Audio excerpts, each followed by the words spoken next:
আল্লাহকে বাদ দিয়ে যারা মাজারে গিয়ে সাজদা করেছে, আল্লাহর সাথে অংশীদার বানানেওয়ালা, সেই শিরিক নেওয়ালা কই আমাকে দাও, আমি জাহান্নাম তাদেরকে নিষ্পেষণ বানিয়ে দেব। নাম্বার 3 ওয়াবিল মুসাফিরিন, যারা ছবি অঙ্কন করেছে তারা কই এই 3 শ্রেণীর মানুষের নাম ধরে ধরে জাহান্নাম বলবে আমাকে দাও, আমি তাদেরকে নিষ্পেষণ বানিয়ে দেব। সোজা কথা, মানুষ জাহান্নামে যাবে, কারণটা কি? ওদের পাপগুলো দেখেন। 1 নাম্বার পাপ, যারা অহংকার করবে, দাম্ভিকতার সঙ্গে দুনিয়া করবে। 2, যারা আল্লাহর সঙ্গে অংশীদার বানাবে, শিরকের মতো গুনাহ করবে, যারা চিত্র ছবি অঙ্কন করবে। 3 শ্রেণীর মানুষদেরকে জাহান্নাম বলবে আমাকে দাও, আমি জাহান্নাম তাদেরকে নিষ্পেষণ বানিয়ে দেব। এই কারণে মানুষ জাহান্নামে চলে যাবে। এবার দেখেন কোরআনের আয়াত, মানুষ কেন জাহান্নামে চলে যাবে? সূরা নাজিয়াতে আল্লাহ বলছেন 2টা জাহান্নামীদের বদগুণ কোরআনের ভিতরে, সূরা নাজিয়াতের ভিতরে আল্লাহ বলেছেন ফাআম্মা মান তাগা ওয়া আসারাল হায়াতাদ দুনিয়া। আল্লাহ সুবহানাহু ওয়া তাআলা জাহান্নামীদের 2টি বদগুণ বর্ণনা করেছেন। এই 2টি খারাপ গুণ যাদের ভিতরে থাকবে, 1 নাম্বার হলো যারা আল্লাহ দ্রোহী, সীমা লঙ্ঘনকারী, যারা সীমাকে অতিক্রম করে চলবে। নাম্বার 2 ওয়া আসারাল হায়াতাদ দুনিয়া, যারা দুনিয়াকে বেশি বেশি করে অগ্রাধিকার দেবে।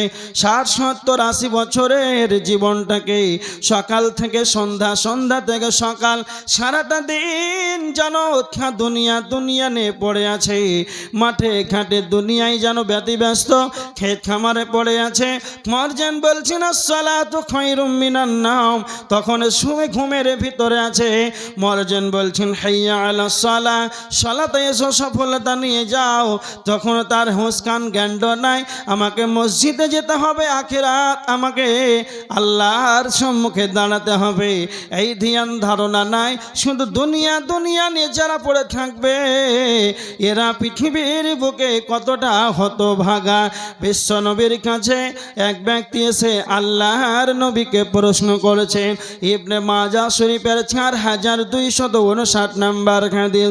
আল্লাহর নবীর কাছে এসে বলছেন, আল্লাহর নবী আপনি বলেন সব চাইতে বুদ্ধিমান ব্যক্তিকে, সব চাইতে চালাক ব্যক্তিকে?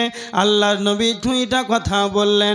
সব চাইতে চালাক ব্যক্তি হলো আকসারুহুম লিল মাউতি যিকরা, যেই ব্যক্তি মরণকে বেশি বেশি করে স্মরণ করবে, সেই ব্যক্তি হলো সব চাইতে চালাক। নাম্বার 2, বিশ্বনবী বললেন যারা মরার পর, মৃত্যুর পর পরবর্তী জীবনের জন্য তারা প্রস্তুতি গ্রহণ করবে, আখিরাতের জন্য প্রস্তুতি গ্রহণ করবে। আল্লাহ বলেছেন সূরা হাশরের 18 নাম্বার আয়াত, ওয়াল তানজুর নাফসুম মা কদ্দামাত লিগাদ। আল্লাহ বলেছেন প্রত্যেকের উচিত আখিরাতের জন্য অগ্রিম আমলগুলোকে রেডি করা, অগ্রিম কিছু পাঠিয়ে দেওয়া। আল্লাহ বলেছেন সূরা কসাসের 77 নাম্বার আয়াত, ওয়াবতাগি ফীমা আতাকাল্লাহুদ দারাল আখিরা। আল্লাহ বলেছেন আমি তোমাদেরকে যা দান করেছি তা থেকে তোমাদের উচিত হবে আখিরাতের ঘর অনুসন্ধান করা। তার মানে চালাক যারা হবে, তারা মৃত্যুর পর পরবর্তী জীবনের জন্য, আখিরাতের জন্য প্রস্তুতি গ্রহণ করবে। সেই ব্যক্তি হলো সব চাইতে চালাক। আর হতভাগা কে? হতভাগা কে? আল্লাহ সুবহানাহু ওয়া তাআলা বলেছেন যারা শুধুমাত্র দুনিয়া দুনিয়া দুনিয়া নিয়ে পড়ে থাকবে। আল্লাহ বলেছেন সূরা আল ইমরানের 145 নাম্বার আয়াত, ওয়া মান ইউরিদ সাওয়াবাদ দুনিয়া নুতিহি মিনহা ওয়া মান ইউরিদ সাওয়াবাল আখিরাতি নুতিহি মিনহা। আল্লাহ সুবহানাহু ওয়া তাআলা বলেছেন যারা দুনিয়ার বিনিময় কামনা করবে রে, আমি রব তাদেরকে দুনিয়া দান করব। ওয়া মান ইউরিদ সাওয়াবাল আখিরাতি নুতিহি মিনহা। আল্লাহ বলেছেন যারা আখিরাতের বিনিময় সবাই কামনা করবে আমি আল্লাহ তাদেরকে যেন আখিরাত দেব। আর যারা শুধু দুনিয়া দুনিয়া চাইবে ওয়া মা লাহু ফিল আখিরাতি মিন খালাক, তাদের আখিরাতে কোনো অংশ মিলবে না। তাদের কি বলবে? আমার দিকে ভালো করে শুনেন, যারা ইমানদার হবে, যারা চালাক হবে, যারা পরেশগার হবে, আমার মনিবের কাছে তারা তিনখানা দোয়া করবে। তারা বলবে রব্বানা আতিনা ফিদ দুনিয়া হাসানা ওয়া ফিল আখিরাতি হাসানা ওয়া কিনা আযাবান নার। আল্লাহকে বলবে রব্বানা আতিনা ফিদ দুনিয়া হাসানা, হে আমাদের রব আল্লাহ, আপনি আমাকে দুনিয়ার বুকে কল্যাণ দান করেন, হাসানা দান করেন। ওয়া ফিল আখিরাতি হাসানা, আল্লাহ আপনি আমাকে আখিরাতে কল্যাণ দান করেন। 3 নাম্বার বলবে ওয়া কিনা আযাবান নার, আল্লাহ আপনি আমাকে জাহান্নামের আগুন থেকে নিষ্কৃতি দান করেন। যারা এই রকম ভাবে রবের কাছে দোয়া করবে এরা যেন জান্নাতে যাবে, এদের পরকালে হিস্সা রয়েছে, অংশ মিলে যাবে। নচেত যেন শুধু দুনিয়া নিয়ে পড়ে থাকবে। তো আল্লাহ বলছেন ওয়া আসারাল হায়াতাদ দুনিয়া ফা ইন্নাল জাহিমা হিয়াল মাওয়া, দুনিয়াকে বেশি অগ্রাধিকার দিবে, তাদের ঠিকানা হবে জাহান্নাম। যারা দুনিয়াকে বেশি বেশি করে অগ্রাধিকার দেবে তাদের ঠিকানা হবে জাহান্নাম। কোরআনের আয়াত, আল্লাহ স্বয়ং বলছেন দুনিয়াকে বেশি অগ্রাধিকার দেওয়া যাবে না। আল্লাহ রসুল সাল্লাল্লাহু আলাইহি ওয়াসাল্লাম বলেছেন ওয়াল্লাহি, আল্লাহর কসম, মা আখাফু আলাইকুম আন তুশরিকু বাদি, আমার উম্মত আমার পরে শিরিক করবে এই ভয় আমি করি না, কিন্তু ওয়ালাকিন আখাফু আলাইকুম আন তানাফাসু ফিহা, আমার উম্মত আমার পরে এরা দুনিয়ার সম্পদের প্রতি এরা প্রতিযোগিতার লোভে পড়ে যাবে, এটা আমার আশঙ্কা হয়। এর জন্য দুনিয়ার লোভে পড়া যাবে না। কেন? নাচো দুনিয়াদারি হয়ে যাবে। দুনিয়াকে যারা বেশি অগ্রাধিকার দিবে তাদের ঠিকানা জাহান্নামে হয়ে যাবে। এবার আমার দিকে দেখেন, তিরমিজির একটা হাদিস, আল্লাহ রসুল সাল্লাল্লাহু আলাইহি ওয়াসাল্লাম বলেছেন, তিরমিজির 2004 নম্বর হাদিস, হযরতে আবু হুরায়রা রাদিয়াল্লাহু তাআলা আনহু তিনি প্রশ্ন করছেন আল্লাহ রসুল সাল্লাল্লাহু আলাইহি ওয়াসাল্লামকে, আল্লাহর নবী, আন আকসারি মা ইদখিলুন নাসাল জান্নাহ, আল্লাহর নবী আপনি বলেন সব চাইতে কি এমন বস্তু রয়েছে সেই বস্তুটা মানুষকে বেশি বেশি জান্নাতে নিয়ে যাবে? আল্লাহর নবী 2টা কথা বললেন, তাকওয়াল্লাহ ওয়া হুসনুল খুলুক। 1 নাম্বার হলো আল্লাহর ভয়, 2 নাম্বার হলো উত্তম চরিত্র। আল্লাহর ভয় এমন একটা বস্তু, এই বস্তুটা বেশি বেশি মানুষকে জান্নাতে নিয়ে যাবে, আর উত্তম চরিত্র বেশি মানুষ জান্নাতে নিয়ে যাবে। হযরত আবু হুরায়রা রাদিয়াল্লাহু তাআলা আনহু যখনই প্রশ্ন করলেন কি এমন বস্তু আছে সেই বস্তুটা বেশি মানুষকে জান্নাতে নিয়ে যাবে, আল্লাহ নবী প্রথমে সালাতের কথা বললেন না, যাকাতের কথা বললেন না, হজের কথা বললেন না। আল্লাহর নবী সর্বপ্রথম যেন আল্লাহর ভয়ের কথা ধরলেন, আল্লাহকে ভয় করো। কেন কেন কেন? যখনই তোমার ভিতরে আল্লাহর ভয় থাকবে রে, তখন তুমি মাঠে ঘাটে হাটে, মাজার, এয়ারপোর্টে, স্টেশনে, জলহীন প্রান্তে, জল সমুদ্রে, যেই কোনাতে তুমি থাকো না কেন, যদি খালে তোমার আল্লাহর ভয় যদি তোমার ভিতরে থেকে যায়, তোমার দ্বারাতে পশ্চিমকালেও পাপ করা সম্ভব হবে না। তুমি এমন একটা জায়গাতে, নির্জন জায়গাতে আছো রে, তোমার ইচ্ছা হয় যে পাপ করব, তোমার মন যদি, তোমার বিবেক তোমাকে বলে যদি কালে আমি এই পাপটা করে নি, পৃথিবীর কেউ দেখবে না, স্বয়ং দেখছেন, তিনি হলেন আমার মাবুদ, তিনি হলেন আমার মনে, আমি যা পাপ করব ফেরেশতা 2 কাঁধে 2 জন নিয়োজিত আছে, আমি যা মুখ থেকে উচ্চারণ করব সমস্ত কিছুই যেন লিপিবদ্ধ করেছে। আমি যেই জায়গায় পাপ করব সেই জায়গাটা যেন কাল কিয়ামতের ময়দানে সাক্ষী হিসাবে দাঁড়াবে। আমি যেই জায়গাতে পাপ করব আল্লাহ দেখছে, লিখছেন, ফেরেশতা লিখছেন, জায়গা সাক্ষী আছে। এই রকম ভাবে ভয় করে করে আল্লাহর ভয়ে যারা পৃথিবীর জীবনটাকে কাটাবে, আল্লাহর নবী সাল্লাল্লাহু আলাইহি ওয়াসাল্লাম বলেছেন, লা ইয়ালিজুন নার রাজুলুন বাকা মিন খাশিয়াতিল্লাহ। আল্লাহর নবী বলেছেন, সেই ব্যক্তি জাহান্নামে যাবে না, সেই ব্যক্তি জাহান্নামের আগুন স্পর্শ করবে না।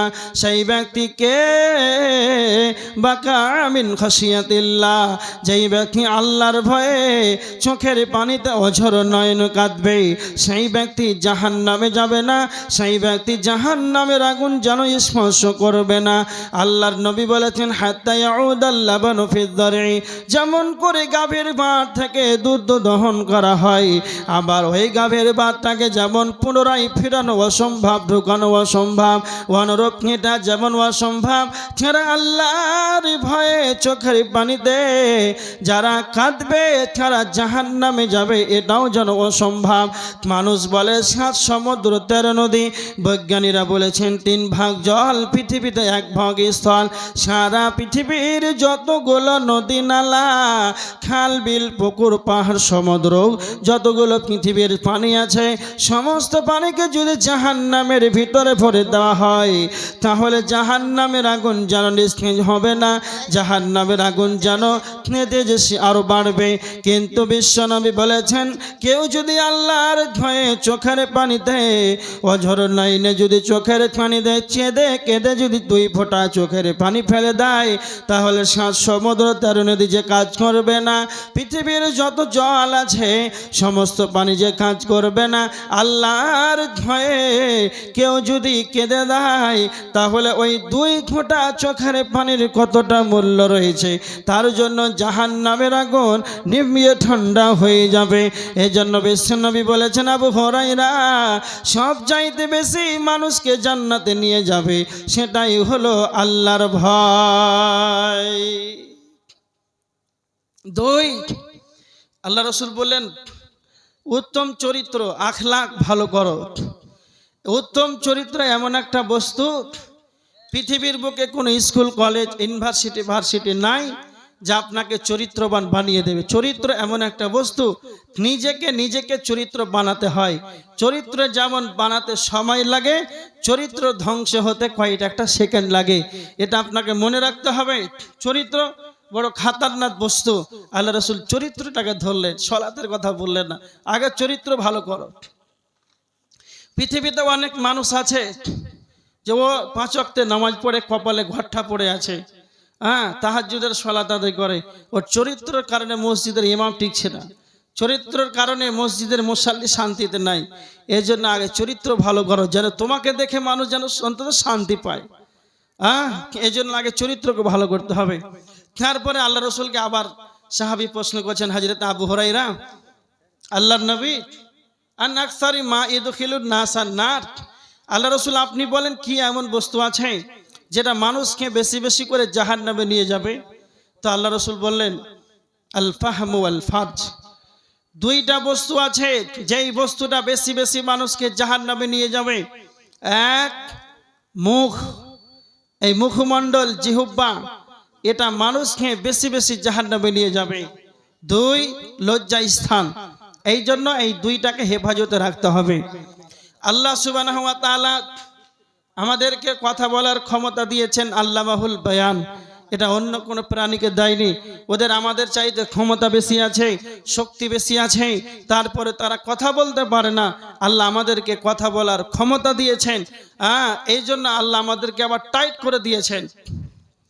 আল্লাহ যেমন আমাদেরকে কথা বলার ক্ষমতা দিয়েছেন, অনুরূপ আল্লাহ আমাদেরকে টাইট করে দিয়েছেন। সূরা কফ এর ভিতরে আল্লাহ বলেছেন, ইয ইয়াতালাক্কাল মুতালাক্কিয়ানি আনিল ইয়ামিনি ওয়া আনিশ শিমালি কাঈদ মা ইয়ালফিযু মিন কাওলিন ইল্লা লাদাইহি রাকীবুন আতীদ। আল্লাহ সুবহানাহু ওয়া তাআলা বলছেন, তোমার ডানে বামে আমি 2 জন ফেরেশতাকে নিয়োজিত করে রেখে দিই। মা ইয়ালফিযু মিন কাওলিন ইল্লা লাদাইহি রাকীবুন আতীদ, তুমি তোমার মুখ দিয়ে যাই উচ্চারণ করো না কেন, সমস্ত কিছু সব লিপিবদ্ধ হচ্ছে। এই জন্য আল্লাহ আমাদেরকে যেমন কথা বলার ক্ষমতা দিয়েছেন, অনুরূপ আল্লাহ আমাদেরকে টাইট করে দিয়েছেন। এর জন্য জবানকে কন্ট্রোলে রাখতে হবে। জবান দিয়ে যে কোনো কথা, অপ্রয়োজনীয় কথা যেটা প্রয়োজন নাই সেটা বলতে হবে না, মেপে কথা বলতে হবে, প্রয়োজনে কথা বলতে হবে। এটা আমাদের উচিত যেন আমরা প্রয়োজন মাফিক কথা বলি। যদি কালে জবানকে কন্ট্রোল যদি আমরা না করি, অপ্রয়োজনীয় কথা বলি, মানুষের গীবত করি, মানুষের নিন্দা করি, তাহলে এই জীবের কারণে মানুষকে জাহান্নামে যেতে হবে। অনেক মানুষ আছে চায়ের দোকানে যায়, এক কাপ চা খাওয়ার জন্য 3 ঘন্টা 2.5 ঘন্টা ধরে চায়ের দোকানে বসে থাকে। একেবারে নাকাজ, সেটা করা যাবে না। একটা মানুষ যখন চায়ের দোকানে যাবে, এক কাপ চা খাওয়ার জন্য 3 ঘন্টা 2.5 ঘন্টা ধরে গল্প করে, সেই জায়গাতে মানুষের গীবত করে, পরনিন্দা করে, পরচর্চা করে, জঘন্যতম পাপে লিপ্ত হয়। এই পাপটা চায়ের দোকানে বেশি হয়, সেটা হলো গীবত, পরনিন্দা, সমালোচনা। এটা কিসের দ্বারাই হয়? না তো জীবের দ্বারাই হয়। এজন্য বিশ্ব নবী বলেছেন, মান কানা ইউমিনু বিল্লাহি ওয়াল ইয়াউমিল আখির, যদি তোমাদের আল্লাহর প্রতি যদি ঈমান থাকে, আখিরাতের প্রতি যদি ঈমান থাকে, ফালিয়াকুল খায়রান, তবে তোমরা ভালো ভালো কথা বলো, নচেত আউলিয়াসমো, চুপ থেকে যাও। তাহলে ভালো হলে তোমরা ভালো কথা বলবে, অপ্রয়োজনীয় কথা বলবে না, প্রয়োজন নাই, চুপ থেকে যাও। এটাই বিশ্ব নবীর হাদিস। আল্লাহর নবী বলেছেন, সুম্মা সাকাতা নাজা, যে চুপ থাকলো সে বেঁচে গেল।